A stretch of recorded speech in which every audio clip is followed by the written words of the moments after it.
Saudaraku, selamat pagi, salam sehat dari dalam gedung GKNF. Saudara sekalian, pagi ini saya ingin menyampaikan renungan masih berkaitan dengan seorang tokoh dalam kitab Hakim-Hakim yang bernama Gideon. Gideon punya 70 anak laki-laki dan juga salah satu dari anak dari seorang kundik bernama Abimelech. Dan itu yang akan kita renungkan menjadi pelajaran bagi kita hari ini. Kisah Abimelech, siapa menabur, dia menuai. Kita baca dari Hakim-Hakim pasal 9 ayat 1 sampai 5. Adapun Abimelech bin Yerubbaal pergi ke Sikem kepada saudara ibunya dan berkata kepada mereka dan kepada seluruh kaum dari keluarga ibunya, tolong katakan kepada seluruh warga kota Sikem, manakah yang lebih baik bagimu, 70 orang memerintah kamu, yaitu semua anak Yerubbaal atau 1 orang, dan ingat juga bahwa aku darah dan dagingmu. Lalu saudara ibunya itu mengatakan hal ikhwalnya kepada seluruh warga kota Sikem. Maka condonglah hati orang-orang itu untuk mengikuti Abimelech.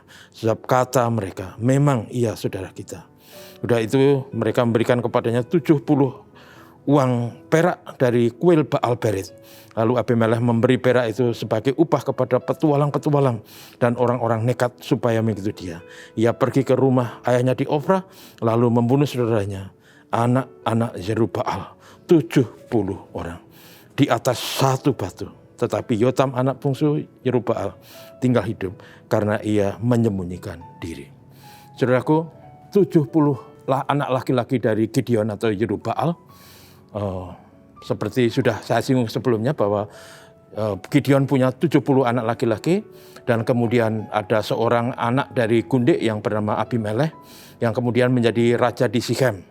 Pada waktu dia menjadi raja itu, caranya adalah orang-orang Sikem memberikan sejumlah uang, lalu uang itu dipakai untuk menyewa para petualang, orang-orang yang nekat atau dalam bahasa kita sekarang adalah para preman. Dan kemudian setelah menjadi pemimpin dan merasa cukup menjadi kuat di Sikem, kemudian dia berambisi menjadi raja. Dan para petualang itu ada di belakangnya. Dan kemudian Gideon pergi ke rumah ayahnya di Opra bersama dengan gerombolan atau para preman itu. Yang luar biasa, kemudian dia membunuh satu persatu saudara kandungnya itu, 70 orang itu. Dan dilakukannya di atas sebuah batu. Saya membayangkan ini kesadisan yang luar biasa, jauh dari rasa kemanusiaan. Cuman ada satu saudaranya yang lepas yang bernama Yotam. Saudaraku, setelah 3 tahun menjadi raja di Sikem, maka timbullah pemberontakan yang terjadi dari orang-orang Sikem itu sendiri. Kemudian dia berusaha menghancurkan orang-orang Sikem itu, dan orang-orang Sikem itu lari ke menara, dan kemudian saudara yang terjadi adalah di orang-orang Sikem itu menyelamatkan diri, berlindung di sebuah menara, dan Abimelech bersama orang-orangnya kemudian membakar menara itu. 1000 orang tewas. Ini manusia tanpa hati manusia. Dan kemudian dia bergerak terus sampai ke daerah namanya Tebes. Di Tebes itu juga saudara ada sebuah menara yang sangat kuat, dan kemudian orang Tebes itu tahu gerombolan dari Abimelech ini. Kemudian mereka lari menyelamatkan diri juga ke menara. Rupanya menara itu sebagai tempat berlindung pada zaman itu. Dan yang luar biasa, pada waktu Abimelech dengan orangnya itu mendekat dan ingin membakar, menghancurkan menara itu, ada seorang wanita yang menjatuhkan dari atas, dari menara itu, sebuah batu kilangan. Batu kilangan itu batu yang dipakai untuk menggiling gandum biasanya.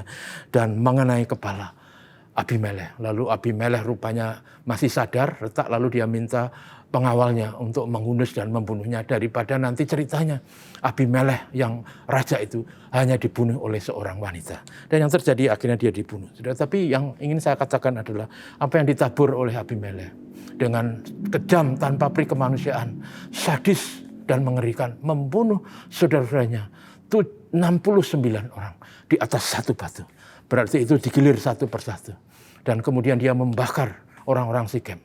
Dan kemudian akhirnya dia sendiri tewas dengan cara yang mengerikan.